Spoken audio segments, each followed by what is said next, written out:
Hey there, welcome back. If you're listening in bed right now, let me warn you, maybe wait till morning.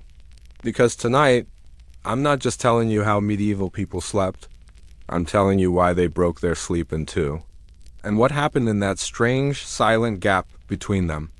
But first, picture this. It's the year 1346.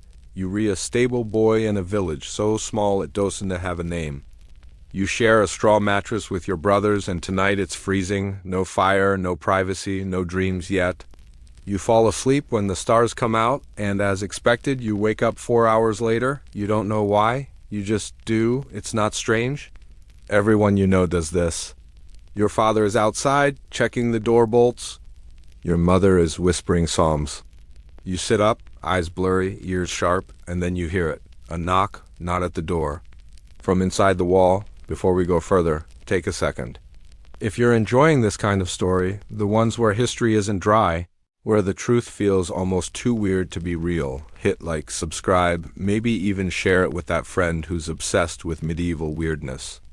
And let me know in the comments, have you ever woken up in the middle of the night for no reason? Because the medieval mind had an answer for that, and it wasn't insomnia. It was expectation. They believed you were meant to wake up. But what you did after that part was yours and not always safe. They called it segmented sleep. A natural pattern, not a disorder. First sleep started after sundown, maybe 7 or 8 p.m., depending on the season. The village would go still, chickens, children, candles, all quiet. But by midnight, something stirred. Everyone woke up. For an hour. Sometimes 2, sometimes more. They called this middle time the watch. Not because they were watching something, but because something was watching them, or so they feared. This break in sleep became a window for prayer, for work, for strange behaviors no one wanted to admit, until the night it went too far.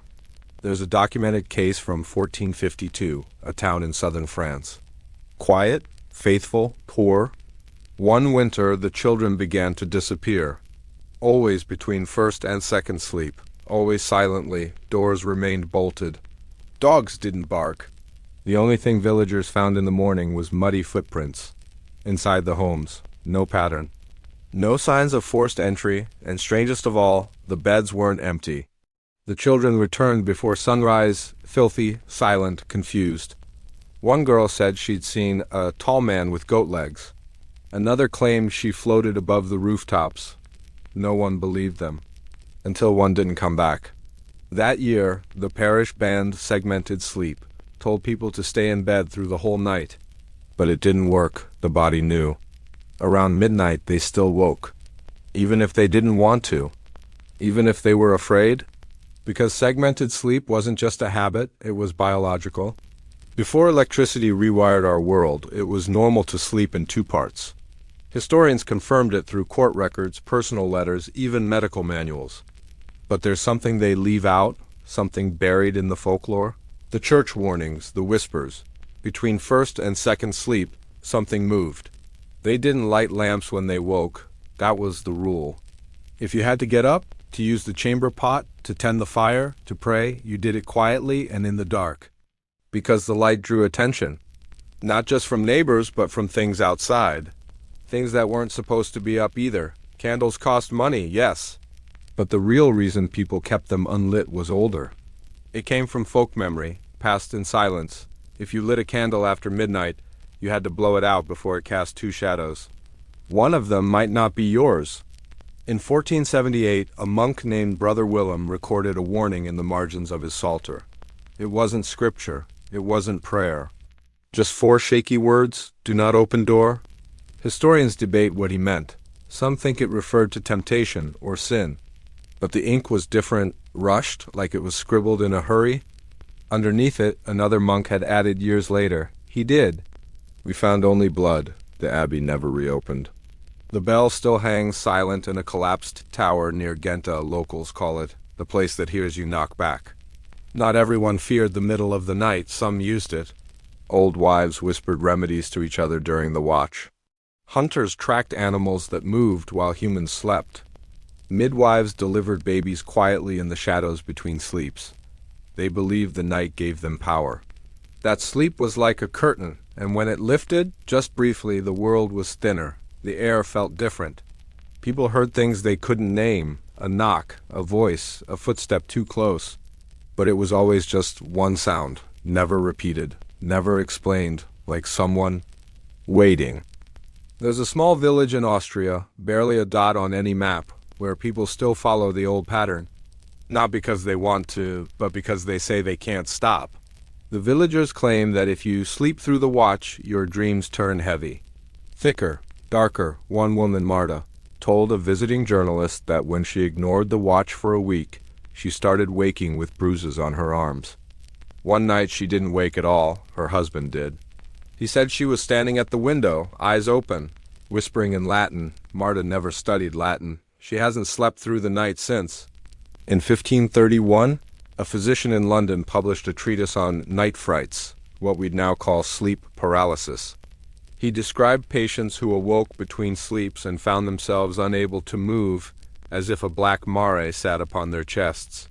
He warned of the watcher, a figure glimpsed from the corner of the eye, never clearly seen, always facing away. His patients, mostly farmers, bakers, housemaids, told him the same thing. They weren't dreaming. The watcher had weight. It bent the mattress. It whispered names, sometimes their own. The church called this noctibus temptatio, temptation by night. But the word temptation is misleading. There was no pleasure in it, just a sense of being summoned. A few dared to follow that pull. They left their homes between the sleeps. No torches, no companions. They walked into the forests or toward rivers or up hills that didn't have names on any map. Some returned wild-eyed, exhausted, speaking languages no one recognized. Some didn't return at all. When their shoes were found, they were still warm, but the footprints simply ended. In the 17th century, when cities grew and candles became cheap, segmented sleep began to fade, at least in the upper classes. But the poor still lived by firelight and shadow. They still had the watch. A French nobleman wrote in his journal that when he visited a peasant family for charity, he found them all awake at 1 a.m., sewing, repairing tools, drinking broth. Nothing strange, except no one was speaking. The silence wasn't awkward, it was expected. When he tried to start a conversation, the mother raised her finger. "They're listening," she said. "Best you be still?" In Germany, during the Black Forest plague years, entire villages took up a custom of ringing bells at midnight, not for a curfew, but to warn what was outside that people were still inside. The bells weren't loud, just enough to carry a few fields away. The belief was this: if you didn't mark your home with sound, it might be mistaken for abandoned. And the things that moved in those woods loved abandoned places, especially ones with warm beds. Especially ones with sleepers who didn't wake for the watch. But what if someone didn't wake at all? That's what puzzled a local priest named Father Matthias in 1667. He kept records of parishioners who died in their sleep. Only these weren't normal deaths. These were entire families, frozen in place, eyes open, expressions blank, no wounds, no poison, no sign of struggle. The only clue was the time of death. Always between 12:30 and 1:15, always during the watch. Father Matthias began to warn people not to ignore the break. "It is not you that wakes," he wrote. "It is the world, pulling at its seam, and sometimes something comes through." He wasn't the only one who believed this. In a Welsh folktale passed down for centuries, there's a creature called Yr Ail Jysgu, the second sleep. It takes the form of a loved one. Comes into your home after midnight, sits beside your bed. Doesn't speak, just stares. If you wake during the watch and see it, you must not touch it. You must not even acknowledge it. You close your eyes and pretend. Because the moment you admit it's there, it wants to stay. And once it's invited, it becomes real. Modern science explains segmented sleep as a natural rhythm, biphasic sleep, they call it. Something we lost when gaslight and electricity gave us longer evenings, but maybe that's not the full story. Maybe we weren't just sleeping in two parts. Maybe the night was always two things, one safe, one not. And waking between the two wasn't just habit, it was a warning. A moment to listen, to check the walls, to whisper your name and make sure it still feels like yours. In the early 1700s, as rationalism bloomed and candles gave way to lanterns, segmented sleep was labeled backward, a relic of the past, like charms or herbal poultices. Doctors in Paris mocked it, philosophers dismissed it, but in the countryside, people kept waking. They didn't talk about it anymore. They just accepted it, like the cold, like the rats, like the man in the corner they didn't speak to. Because what use was talking when you knew no one would believe you? Better to keep your head down. Better not to tell them what you saw? In a village outside Krakow, a midwife named Agnieszka kept a diary between 1721 and 1723. She described tending births during the second sleep. Because the veil is thinnest then, her notes grew stranger. She wrote of mothers speaking in voices not their own. Of infants born with eyes open, staring at the ceiling as if following something that wasn't there. One night she wrote, "I delivered a boy who cried only during the watch. The rest of the time he was silent. By the seventh night he stopped crying." But the crying continued. It wasn't just humans that stirred between the sleeps. Farm animals often grew restless. Chickens flapped in silence.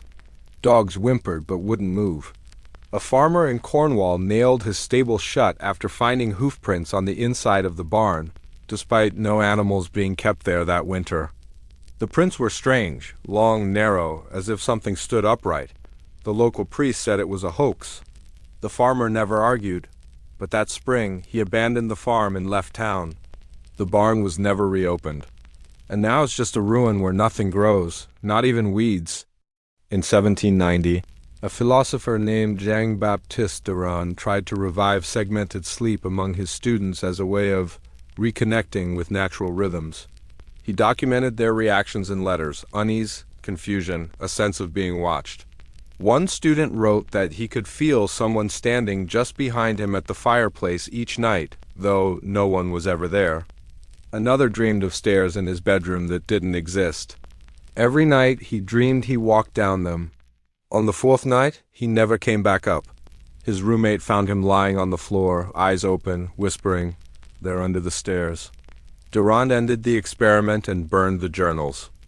As the Industrial Revolution tightened its grip on time, segmented sleep was squeezed out. Factory hours demanded continuity. Shift bells replaced sunrises. Oil lamps, then electric bulbs, flooded homes with artificial daylight. And so the watch disappeared, officially. But people still woke at 1 o'clock for no reason. Still stirred in the dark without explanation. Science called it sleep maintenance insomnia, but that's just a label. What they didn't name was the feeling, the cold in the room, the pressure behind your eyes, the sense that you aren't alone. In 1887, in Vermont, a widower named Elias Keene kept waking at exactly 1:17 a.m. every night. He began keeping a notebook beside his bed. At first, it was just weather, sounds outside. But the entries changed. Heard something breathing at the window. Mirror was fogged from inside. My name spoken, not by me. He boarded up the windows. Changed locks, slept with a shotgun, still woke. One night, his final entry read, I didn't hear it, but I felt it leave. The next morning, neighbors found him asleep in his bed, peaceful, cold, like he'd been dead for hours. But his mouth was still moving, repeating something too soft to hear. And his notebook was missing. Some sleep researchers have quietly admitted that a small percentage of people, even today, experience what they call phenomenological bleed. During middle-of-the-night waking, they speak of presence hallucinations, of hearing knocks, whispers, footsteps, always faint, always impossible to record. One researcher tried isolating himself in a soundproof room for a 2-part sleep experiment. He woke after 4 hours as expected, sat in the dark, waiting, then wrote shakily, there was someone else breathing in here, but I was alone.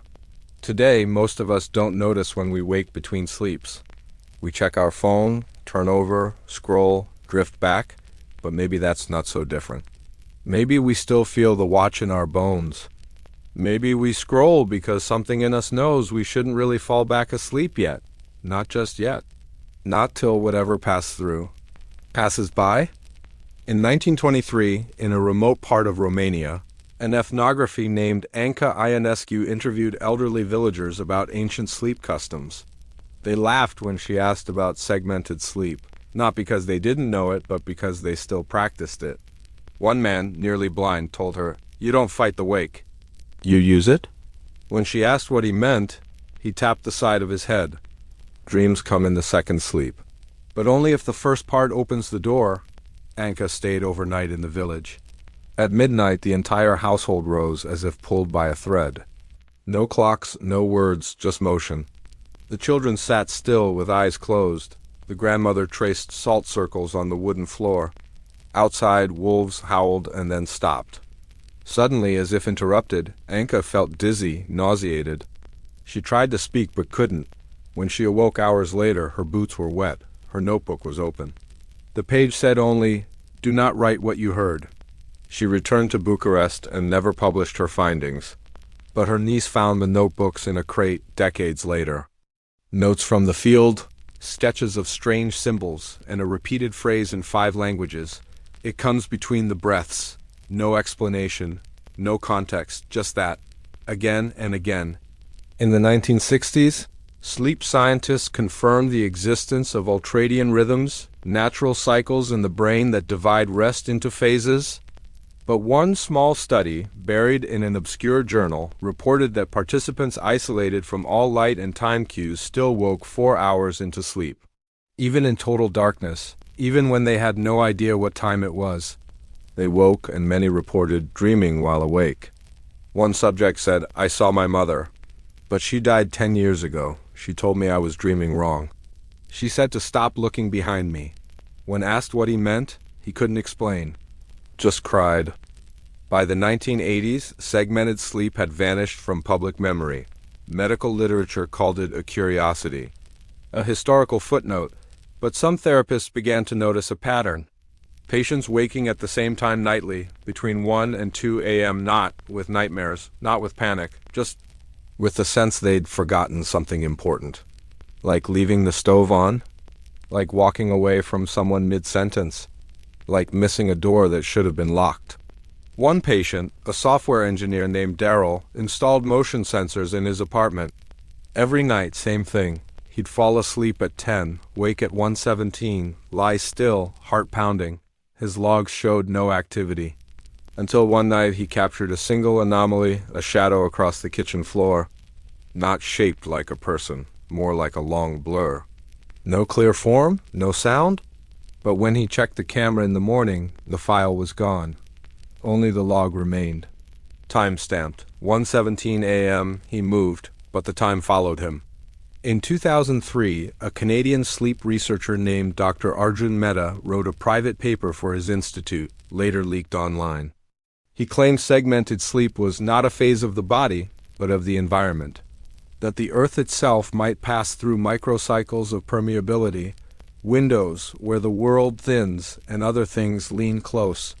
He described a patient who claimed she'd been taught in her waking hour. Not by people, but by them, she drew diagrams in her sleep. Symbols no one could trace. One resembled a sigil found in Ionescu's notebook. When Dr. Mehta's home was raided for unrelated reasons, none of his equipment was found, just torn pages, burn marks, and a clock stopped at 1:18. Still, most people go their whole lives waking in the dark, thinking nothing of it. A glass of water, a trip to the bathroom, maybe a brief unease they can't name. And yet, some lie still, listening, remembering something old? Something once whispered to them as children, before they were told monsters weren't real. They weren't told why we used to wake, only that we stopped. In 2020, an archaeologist in rural France uncovered a medieval cellar sealed under a collapsed chapel. Inside, dozens of wooden boards arranged in a spiral, burn marks. Scratched words in Latin. At the center lay a stone bowl filled with ash and bones no larger than a child's finger. Carbon dating suggested they were from 1450, but the spiral formation was stranger. The boards were carved with time stamps. Hora 1 to 13, Hora 1 to 16, Hora I, 21. Some had symbols matching those found in Ionescu's fieldwork and in Mehta's drawings. The suggestion was impossible to ignore, a culture mapping their watch. Their waking hour, down to the minute. What were they watching for? A sleep historian, curious, recreated the chamber digitally and slept inside a replica room. He followed old rhythms, to bed at dusk, up at midnight, then back to rest before dawn. For 12 nights, nothing happened. Then, on the 13th, he didn't wake between sleeps. He dreamed straight through and woke up sobbing. He couldn't say why. Just that it had left him, that he wasn't carrying it anymore. He never clarified. In 2022, a global survey of smartwatches found an odd data spike. Millions of users woke between 110 and 125 a.m., heart rates elevated, movement recorded, even among deep sleepers. It wasn't shared widely, just a line in the back end of a medical journal, but someone noticed. A quiet update rolled out months later, smoothing the charts, hiding the peaks.